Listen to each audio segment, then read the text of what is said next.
पहली बार पीएम बनते ही नरेंद्र मोदी ने सबका साथ सबका विश्वास का नारा दिया था। ये उनकी सरकार का ध्येय वाक्य था। इस दिशा में उन्होंने काम भी किया, पर उन्हें न सबका साथ मिला और न ही सभी ने उनके प्रति विश्वास ही व्यक्त किया। देश में ऐसा जातीय और धार्मिक समीकरण विपक्ष ने बनाया जिसने मोदी के 400 पार के सपने को ध्वस्त कर दिया। वैसे मोदी जिस पद पर है उसके लिए ये स्लोगन सटीक ही था। काम भी उन्होंने उसी अनुरूप किया। मुफ्त का राशन हो या केंद्र सरकार की दूसरी कल्याणकारी योजनाएं, बिना किसी भेदभाव के मोदी ने लोगों को लाभार्थी बनाया। इसके बावजूद मुसलमानों ने मोदी का साथ छोड़ दिया तो दलित पिछड़ी जातियों के लोगों ने भी किनारा कर लिया। अब सवाल उठता है कि पीएम आवास योजना, किसानों को सम्मान निधि, कारीगरों के लिए विश्वकर्मा योजना, मुद्रा लोन और मुफ्त राशन जैसी योजनाएं लोगों को क्यों नहीं रास आई? इन सवालों के जवाब तलाशने की भाजपा बार बार कोशिश कर रही है। इसके लिए राज्यवार समीक्षा कर रही है। लोकसभा चुनाव में सीटें घटने पर राज्यों से लेकर राष्ट्रीय स्तर पर मंथन चल रहा है। जो कुछ कारण उभर कर सामने आए हैं उनमें इन योजनाओं को लेकर लोगों की नाराजगी कहीं से नहीं दिखती। भाजपा को पूर्ण बहुमत से कम सीटें आने और सहयोगी दलों को भी आशातीत सफलता न मिलने के जो कारण सामने आए हैं वे जरूर चौंकाते हैं। इसमें सबसे बड़ा कारण MIC है। समझिए इसके बारे में। M यानी मुसलमानों ने भाजपा से किनारा किया। पहला कारण स्पष्ट तौर पर यह दिखता है कि देश की तकरीबन 20% मुसलमानों की आबादी ने भाजपा और उसके सहयोगी दलों से किनारा कर लिया। यद्यपि कि केंद्र की तमाम योजनाओं में मुसलमानों की हिस्सेदारी कम नहीं हुई है।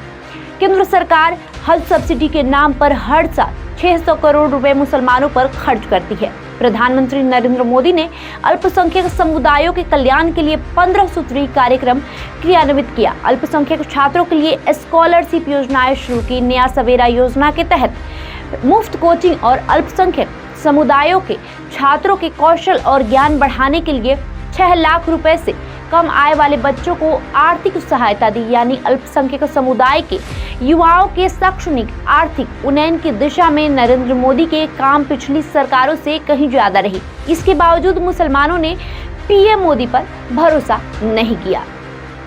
अब बात करते हैं आई की। इंपॉर्टेंट उम्मीदवारों ने भी खेल बिगाड़ा। भाजपा से उसके वोटरों के विमुख होने का एक बड़ा कारण ये भी है, भाजपा ने अपनी ताकत बढ़ाने के लिए दूसरे दलों से पिछले 10 साल में नेताओं का खूब आयात किया। भाजपा ने इस बार लोकसभा चुनाव में वैसे 106 उम्मीदवारों को टिकट दिए जिन्होंने पिछले 10 साल में पार्टी का दामन थामा है। इस बार भाजपा ने लोकसभा की कुल 543 सीटों में से 435 पर अपने उम्मीदवार उतारे थे, जिनमें 106 दूसरे दलों से आए नेता है। अब बात कर लेते हैं सी की।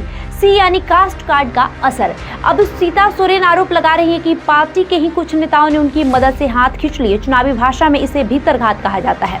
उनका सीधा आरोप सुनील सोरेन पर है, जिनका टिकट काट कर भाजपा ने JMS से आई सीता सोरेन को मौका दे दिया था। बिहार में पिछले मुकाबले 9 सीटें गंवाने के बाद एनडीए में सिर्फ टवल शुरू है। कोई कह रहा है कि भाजपा के वोट एनडीए के पार्टनर उपेंद्र कुशवाहा को ट्रांसफर नहीं हुए, तो कुशवाहा समाज के लोगों ने बिहार में शाहाबाद इलाके की 5 संसदीय सीटों पर एनडीए उम्मीदवारों को वोट नहीं किया। इसके अलावा विपक्ष का कास्ट कार्ड अधिक कारगर है। बहरहाल आपका इस खबर को लेकर क्या कहना है, कमेंट करके जरूर बताएं। धन्यवाद।